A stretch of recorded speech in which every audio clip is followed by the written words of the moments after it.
মিশিয়ে নিচ্ছি। খুব ভালো করে মেশাতে হবে কিন্তু, যেন প্রত্যেকটা জায়গা ভালো করে মেশে।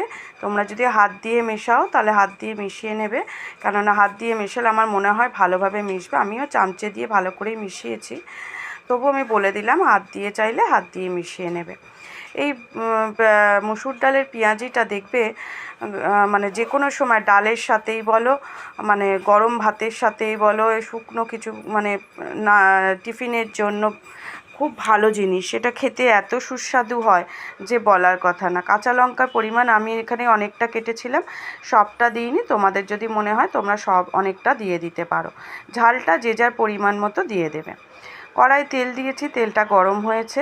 এবার আমি চামচে করে আস্তে আস্তে ওর ওপরে বড়ার মতো সাজিয়ে দিচ্ছি।